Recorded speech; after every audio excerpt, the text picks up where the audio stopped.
2025-yilda O'zbekiston bank moliya sektorida litsenziyalash va ruxsat berish tartibi qayta ko'rib chiqildi. Asosiy e'tibor bozorga kirish shartlarini aniqlashtirish va nazorat mexanizmlarini kuchaytirishga qaratildi. Yil davomida Mikromoliya banklari instituti joriy etildi. Ularning faoliyati uchun litsenziya talablari, kapital shartlari va nazorat tartiblari normativ hujjatlar bilan belgilandi. Shu bilan birga banklarni sanatsiya qilish va tugatish to'g'risidagi qonun qabul qilindi. Banklarni tugatish jarayonlari bo'yicha aniq huquqiy mezonlar ishlab chiqildi. Qonunchilikka kiritilgan o'zgartirishlarga ko'ra, bank atamasidan internet, jumladan o'z domeni zonasida faqatgina banklarning davlat reyestriga kiritilgan yuridik shaxslar foydalanishi mumkin. Bu talab iste'molchilarni chalg'ituvchi nomlar va soxta moliyaviy xizmatlardan himoyalashga qaratilgan. Nobank kredit tashkilotlari ustav kapitalidagi 10% dan 20% gacha bo'lgan ulush dastlabki ruxsat olish talabi bekor qilindi va xabardor qilish tartibi joriy etildi.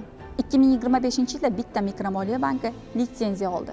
Bitta kredit byrosiga litsenziya berildi. 8 ta faktoring tashkiloti va bitta kafolat berish tashkiloti ish boshladi. 37 ta mikromoliya tashkiloti va bitta lombard faoliyatini boshladi. Shuningdek, respublika bo'ylab 153 ta bank xizmatlari ofisi, 172 ta mikromoliya tashkiloti filiali va 78 ta lombard filiali ochildi.